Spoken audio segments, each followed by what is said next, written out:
Hi, thanks for watching my views and news. Three news stories. First one is from the Oromia region of Ethiopia. Last night I shared a letter from the Oromo Federalist Congress. The letter accused outgoing vice president, vice chairman Bekele Gerba of embezzlement. Today, the response came from the OFC. Professor Munira Gudina spoke as well. What is party chairman saying about the letter? And OFC today issued another letter. Was last night's letter fake? Details for you. Secondly, international community is now speaking about human rights violations in the Amhara region. EU says it is ready to support the dialogue to find a peaceful political settlement to the conflict in the Amhara region of Ethiopia. A spokesperson of UN High Commissioner for Human Rights also spoke today. And thirdly, another Eritrean festival has been cancelled for security reasons. Firstly, the letter about Bekele Gerba. Last night I did a video about a letter which was in circulation. The letter was from Oromo Federalist Congress. The letter stated that Bekele Gerba was not sharing details of funds raised during his diaspora meetings since last year. Last year in Europe, North America, Jawar and Bekele Gerba were seen holding meetings with the diaspora Oromo community. Today, OFC issued a statement. Professor Munira Gudina, chairman of the party, was interviewed by the BBC today, and he rejected last night's letter. He said he did not write the letter, and he did not know where the letter came from. He did not say a word. The journalist did not ask question about party funds. Were any party funds raised in Europe, in North America? This question was not asked. Gudina only said he did not know where the letter came from. And then a letter was issued by OFC today. Oromo Federalist Congress today praised Bekele Gerba for his service, for his struggle, for his travel with the party, political struggle with the party, and no allegations of any embezzlement in today's letter by Oromo Federalist Congress.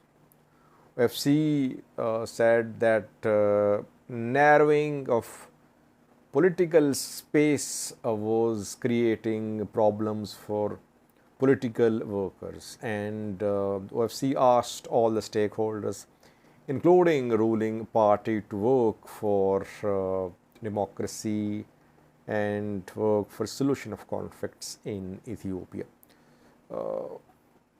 Professor Munira Gudina today, it means, accepted Bekele Gerba's resignation.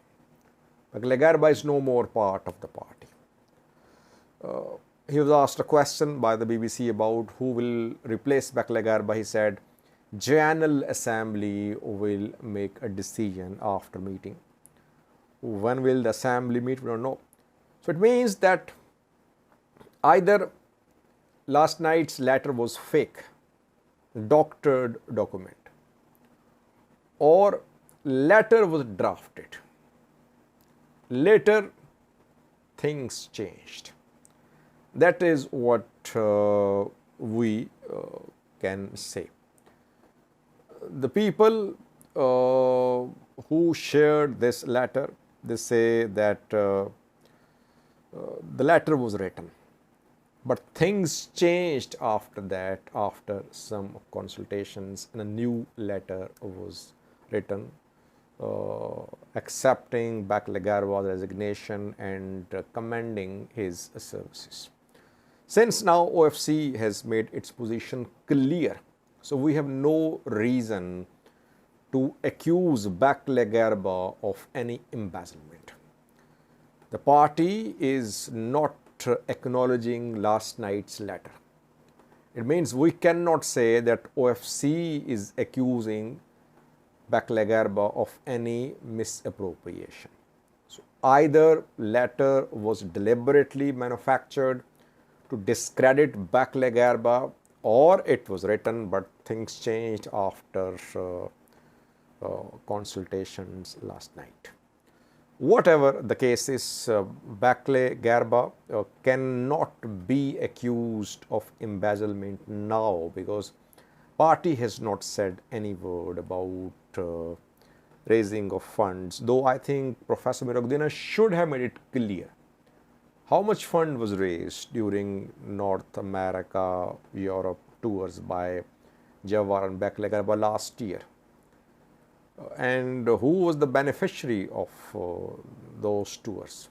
Jawar, Roman Media Network, Bekele Gerba, or the party. No details shared by the party.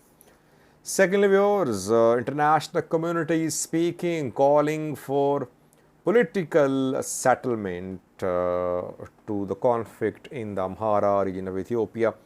EU says it is ready to support dialogue to find a solution, to find a political resolution to the conflict in the Amhara region. EU issued a statement today saying that there are reports of alleged human rights violations, mass arrests, detentions, civilian casualties in the Amhara region. Talks should be held. EU is ready to support dialogue. Talks should be held within the framework of National Dialogue Commission, which is already busy preparing the platforms for a comprehensive national dialogue. So EU is ready to mediate. US is ready to mediate as well. Mike Hammer is visiting the Horn of Africa, and before his arrival, US called for negotiated settlement to the conflict in Amhara and Oromia, and before that EU and US held discussions when Mike Hammer visited Europe. In Brussels, he held meetings with EU officials. But seems that now it is EU-US joint position that talks should be held between Fano factions and Ethiopian government to find a solution to the conflict in the Amhara region. Will the government show any flexibility to talk to Fano fighters? That we'll see after meetings between Mike Hammer and Ethiopian government officials in coming days. Meanwhile, UN High Commissioner for Human Rights says that mass arrests are happening. Dozens have been killed, thousands, around 1,000 have been arrested so far after the imposition of state of emergency in the Amhara region. Marta Hurtado is spokesperson of UN High Commissioner for Human Rights. In a press briefing, she called for calm, she called for cessation of hostilities. The numbers she quoted are not actual numbers. She just said that 183 people died in the Amhara region, so what deaths are not 183. 1,000 arrested. I think arrests and deaths are much more than the numbers shared by Marta Hurtado. The international community is now showing its concern about the human rights situation in the Amhara region. Conflict in Amhara is getting international coverage. Gradually you will see more involvement, because this conflict in Amhara is going to have its impact on the entire country, on economy, on foreign policy, on bilateral relations with neighboring countries too. Lastly, was another Eritrean festival has been cancelled, this time in Switzerland. In Bern, War municipality, a festival was due to start on the 1st of September, but local government has cancelled the festival, citing security concerns. Police says there could be security problem at the venue of the festival. Why? Because opposition groups had submitted an application for a protest near the venue of the venue of the festival. That is what happens. Wherever pro-Eritrean government groups organize festivals, opposition groups try to protest there too. They submit applications to local governments, they seek permissions, they get permission, they start protests close to the venue of the festival, and then they attack the festival. We have been seeing this pattern in Europe, in Canada, and then ultimately police gets involved and festivals are either cancelled or postponed. That is what happened in Canada around a week ago. In other parts of the world too, it is becoming extremely difficult for Eritrean government to organize festivals abroad.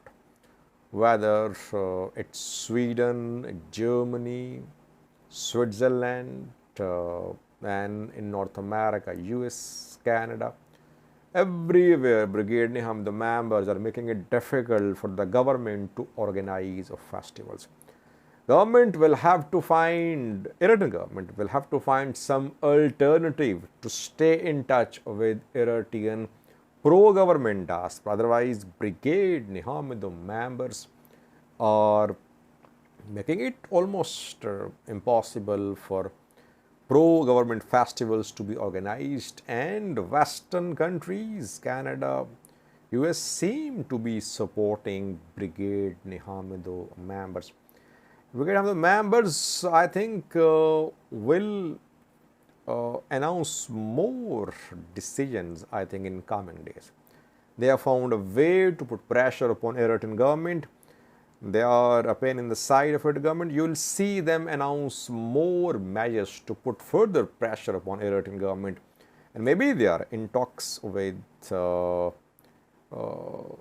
some players in the West, US and North America, US and Canada, to announce the next phase of their struggle against Eritrean government. Thanks for watching.